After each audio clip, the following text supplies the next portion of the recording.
This portion of the program brought to you by TrueMark Financial Credit Union. The big story, JT Realmuto out, surgery, and talk about it. There's certain people in the business that you just automatically love from day one. I just thought this guy has done such a great job. He's a great baseball guy. And a dear friend, Todd Zolecki, joins us. Todd, what's up, brother? Dan, what's up, dude? How are you? A long time. I know, man. It's so great. I'm so excited. It Yeah. was funny. You and I, we hit off like from the years ago. I mean, I don't know how long now it's been, but like right from the beginning, it was always like, oh, I love this guy. Yeah, it's awesome. I actually stumbled on Facebook gives you these. We did a show years ago at the Tiki Bar in Clearwater, and that picture popped up during spring training. I was like, oh my gosh, I didn't have gray hair or nothing back then. I looked like I had my whole life ahead of me. Yeah, exactly, buddy. Tell me about it. Oh my God, we had some great times. I love it, and I'm thrilled to be doing this. So this way, I get to talk to you. You kill it. You slay it. You're a great baseball man. JT's a little bit of a kick in the groin. Yeah, it is. It is. It's funny though. So yesterday when they made that announcement, I started immediately researching like, okay, how long when these guys have these meniscus repairs, how long are they out? And I saw everything from 4 weeks to 8 weeks, sometimes even a little bit longer. Rhys Hoskins had it in the offseason a couple years ago. He's ready to go by spring training. Some other players have had it. Christian Pache missed about 6 weeks so last year. And so when Dave Dombrowski came out yesterday in Boston and said we only expect him to miss about a month, I was like, wow, only a month. That's kind of best case scenario. And so in a sense, it's going to suck for sure not to have JT. But if they really think he'll only miss a month and he will be better for it, and I have no reason not to believe that, it could be a blessing in disguise. If you can get a healthier JT with the lead that they have right now in the division, you get him healthy for the stretch run, you mitigate the risk of him needing this on September 16th. Yes. It blows out. Or it's September 16th, September 23rd. It's so bad that he just can't play on it. Now you're screwed for the postseason. So in a way, I look at it almost as a blessing in disguise. You know what? You're right. Especially when you put it like that, Todd, that this thing could have happened and, you're looking at September and there's no room. It shocked me too. A month, right? Like I'm thinking to myself, he's a catcher.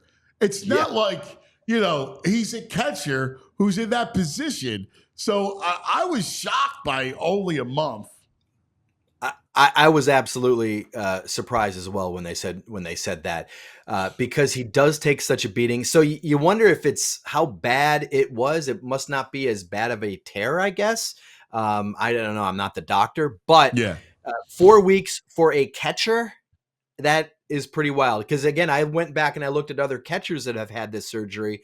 AJ Ellis, former Dodgers catcher, several years ago, he missed about 6 weeks, 7 weeks, something along those lines. So 4 weeks for JT. It just kind of shows you, Ant, that like he is the toughest dude on that team, and he is such a tremendous athlete. He comes from that wrestling lineage in Oklahoma. He is, he can run, he can hit, he can throw. He's got the pop time, he's got the throwing arm. He is such a physical specimen. So in a sense, I guess it doesn't necessarily even surprise me that it's 4 weeks, because if anybody's going to be out 4 weeks, it's going to be JT Realmuto. Yeah, you're spot on. And it's sometimes, and I was talking with the guys here, we take him for granted.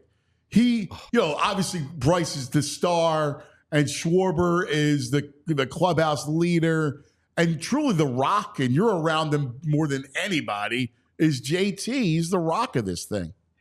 Yeah, they call him the backbone all the time, and there's so much respect in there for him because they do see him take, foul balls off the mask and, long follow throughs on the swing, hit him in the back of the helmet, collisions at the plate, even though there aren't as many of those these days. But the players in there have so much respect for him because they see how much of a pounding he takes, and they know how hard of a job it is.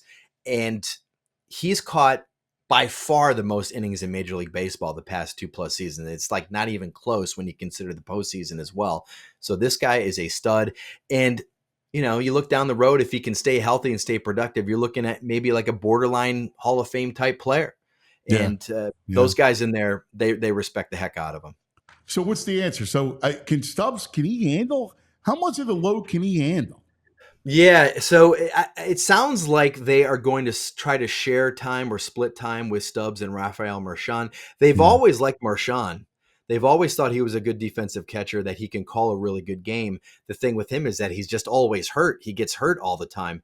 So I think if we're only talking a month, if it really truly is only going to be a month for JT, I think that they feel they can survive a month with Stubbs and Marchand, some combination of it. Stubbs, he threw a runner last night at second base on a great throw. He's had some struggles behind the plate defensively with some pass balls and some wild pitches, but he does put in a lot of time. I can tell you, he does put in a lot of time working with the pitchers, learning the pitchers, trying to game plan with the pitchers.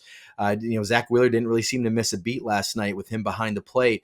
So if it was any longer than that, you wonder if they would go out and try to look for, maybe an upgrade to help out with Stubbs.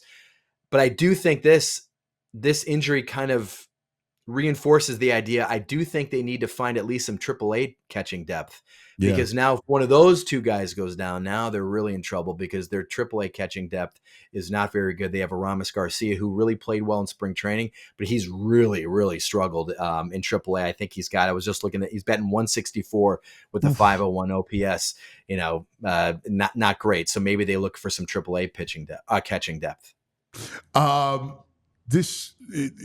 Put it this way: if they somehow they break the franchise record, forget about Seattle, but they'll have earned it. I mean, Trey, right? He feels like he's been out, much of the year. Obviously, got off to a decent start, and then boom, he was gone. Marsh. I mean, they've gotten hit left and right. They have gotten hit left and right, and that really, to me, tells you how great their starting pitching is. And remember like 2011, you had Halladay, Hamels, Lee, Oswalt, Vance Worley had a great rookie year that year. This rotation is just as solid, if right up there with those guys in terms of dominance with Wheeler, Suarez, Nola, Sanchez, and Walker's kind of is what he is right now. But he is a number 5 starter, and he gives you 5 innings at least. So it really just kind of tells you how great this starting pitching has been, and that they have not missed a beat with the injuries that you just mentioned. The other day, Jeff Passan had they were talking about outfield, possibilities, a big name, right? He brought up, first of all, Kyle Tucker, which I was shocked that why the Astros would want to move their best player. I mean, him and Alvarez. Why in the world would you want to break that up? But then he brought up Robert, and he brought up Arozarena, those big names.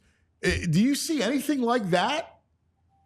I think it's possible, because I think Dave and John Middleton understand that there's a limited window, so to speak, with this core of players, and you're playing great. You're the best team in baseball. You got this great pitching staff. So if there is a way to make a big splash, I don't think Dave's going to be shy about doing it. But if you can get Castellanos going, and I know he got off to the most brutal start you could possibly get off on, but over the past month, he's actually performed pretty well. Entering yesterday's game, I'd have to check this morning. Entering yesterday's game, in the last 30 games, he was like top 3rd in baseball in OPS. Just a 1 month window, but it indicates his return to maybe what he could normally do. Now, if Nick Castellanos can do what he normally can do, if Brandon Marsh comes back and is healthy, it kind of, you don't really have that need necessarily to go out and get that superstar player, but Dave will do it. The other thing that I think complicates it is that they don't have a incredibly deep farm system. You're going to see Aiden Miller's name thrown around. He was their first round draft pick last year. I would be absolutely stunned if they traded him, unless you could get I'm talking a superstar player with some team control in there.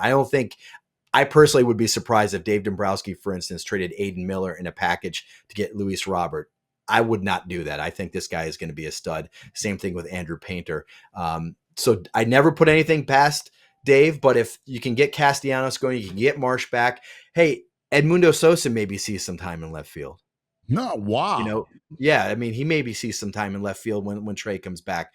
So if you could get those outfielders to produce a little bit more, now you can maybe focus on Do we get another late inning guy?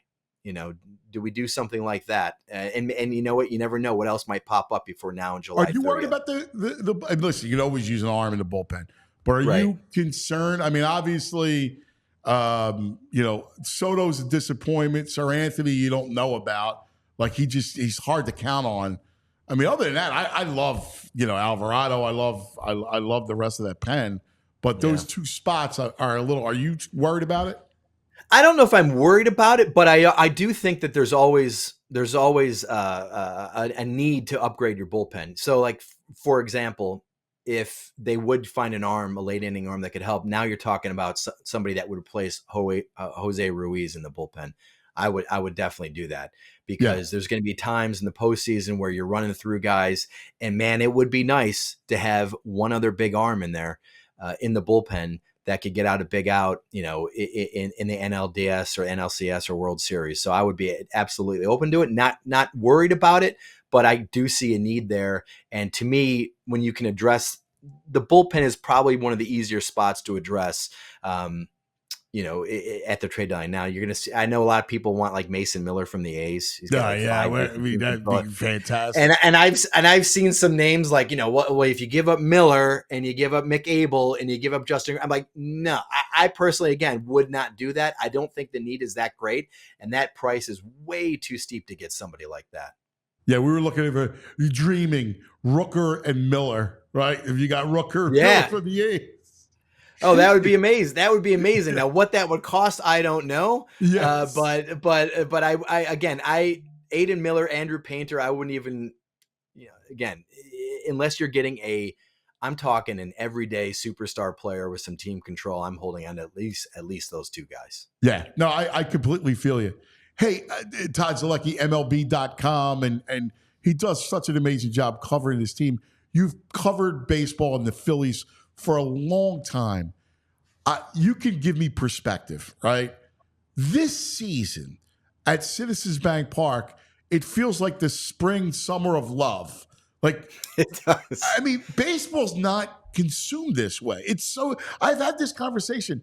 I know in 08, 09, and 10, 11, it was special, it was fun, but not like this. It's even different, right? What we saw in England, in London, this is different. And baseball around the major leagues isn't consumed like we're consuming it. Yeah, I agree. It does have a different feel, even from those glory years with Utley and Hamels and Rollins and Howard. And I wonder if it's because, they're just blowing everybody away right now. I think some of it has to do with this team is just very likable. They're not afraid to express their personalities and show their personalities. I mean, you have Bryce Harper mic'd up anytime the game is on national TV, or you have Brandon Marsh, listing his rock band teammates, or bandmates. It's a very likable team. London was insane. I mean, it was so much fun. I think Rob Thompson said it best. He's like, if I could come back every year and do this, I absolutely would. The Phillies fans showed out. They show out everywhere on the road. And I just think that the fact that they're winning at such a ridiculous clip with such great starting pitching, it's really easy to see this team in the World Series. They have a long way to go to get there, and they have to kind of get a little lucky in the postseason. But it's such a fun team to watch because, right now we're talking about what do they get at the trade deadline? Because there's not like a clear cut answer. Right. You could go out and get an outfielder. Sure. Yeah. You can upgrade an outfield. But if they don't, it's not the end of the world. You could go out and get a bullpen arm, but if it's not the end of the world. Whereas like those other teams, they had some big holes. You had some major concerns, some real concerns. Like in 2011, it was like, I don't know if they have the offense. So they had to go out and get Hunter Pence. The years before, it was like, I don't know if they have the starting pitching. So they had to go out and get Roy Oswalt and Cliff Lee. Right now, if the trade deadline came and went and they made a very minor move, you'd say, I still like their chances of going and win the World Series. And I think fans have really bought into that. Yeah, I think you're spot on. I got to ask you a question. Your background, are they individual cards or is it a wallpaper? Yeah. No, this is individual cards. So we had our third child a little over a year ago. And so my office upstairs with windows with a lot of nice natural light became the third kids room. And so I got bumped out into this random room in this basement, this small space in the basement. It has like the old school wood paneling, right? And I said, gosh, if I have to be down here all the time, I can't look at this wood paneling, you know? And so I had all my baseball cards when I was a kid. You know, I'm 48, so I grew up in the 80s, right? And Yeah. these were the cards, Ant, that were going to put me through college, that were going to make me a millionaire. And it turns out they printed about 8 million sets per year, and so they're completely worthless. So I decided to make. So I literally spent an off season, not an off season. I spent like one long weekend, one year, maybe a year and a half ago, and I just glued them all to the wall. So It's awesome. these are all, yeah, it's cool. It's cool. And it's fun to look back, and I kind of set it up where, you know, I have a lot of former Phillies, that people that I know in baseball I've come across, you know, like I have a lot of Larry Anderson cards with him with the Phillies and the Astros behind me, Larry Boa with the Cubs, you know, guys I've worked with at MLB Network, like Harold Reynolds and, you know, and Al Leiter and Ron Darling. And it's just some players that I randomly liked when I was a kid. Jeffrey Leonard with the Giants. Jeffrey Leonard from the Giants. I loved when he would run with the one arm down, Wasn't the he flap from down. Philadelphia? I think he was from I Philadelphia. think he was. Yeah, I Yes. think he might have been. He played with the Brewers for a year, so I kind of I like was a big Jeff Leonard fan. Yeah, I strategically placed some of these cards, and then on the other wall here is a bunch of Phillies cards from like since I started covering the team. So you have like you know, random guys like Steven Sustorf, who had like a cup of coffee with the Phillies. You know, just Filippo Mont is back there. Wow. You know, then I have guys, you know, that I loved covering. You That's know, Real Cormier and yeah, exactly. So it was something that when I'm down here and now I'm not like. I feel like I'm so confined. It's, you know, it feels a little bit more alive. It keeps my sanity going. Dude, I gotta tell you, I love it. That's freaking brilliant, man. It was cool. Yeah, it was fun to do. Tell me about the podcast. You, Ruben, and Jim, which is awesome. Thank you. I love it. I think it's just great baseball. Yeah, it's the Philly show with Ruben Amaro, Jim Salisbury, and I, and just three of us get together and talk baseball, of course. And we've been fortunate enough to get some really good guests. We had Bryce Harper on last week going into London, and that interview was just amazing. We had Chase Utley on the week before that. We've had Pat Burrell on.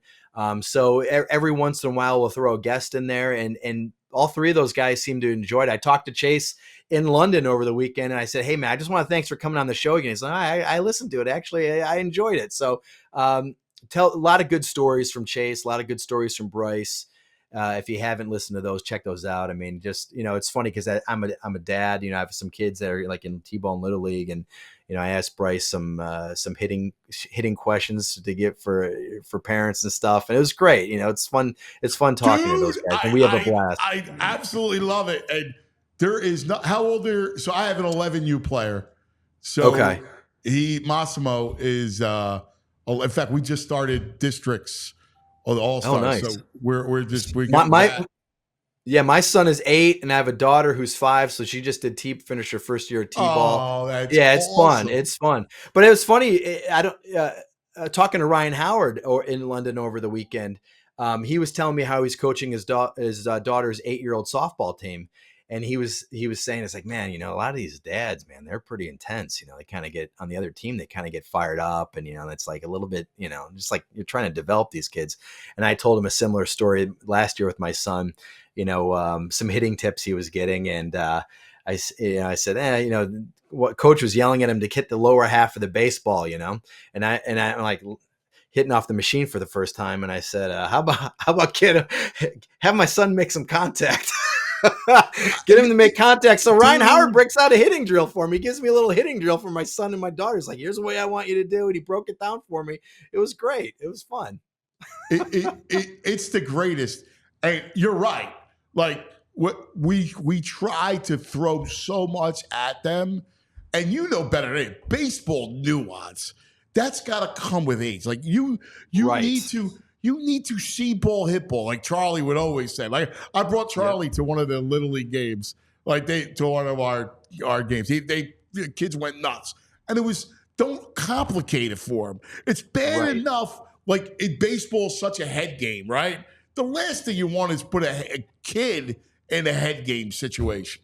Exactly. The best advice I got was from everybody from Jim Salisbury, who got this from John Vukovich, Larry Boa, Kevin Long, the hitting coach for a little kid. I said, just what would be your best advice? They said, put your bat on your back shoulder, put it up to your ear. And Kevin Long said, have him spread out in an athletic stance, no stride, no leg kick, no nothing, and just have him get, swing to the ball.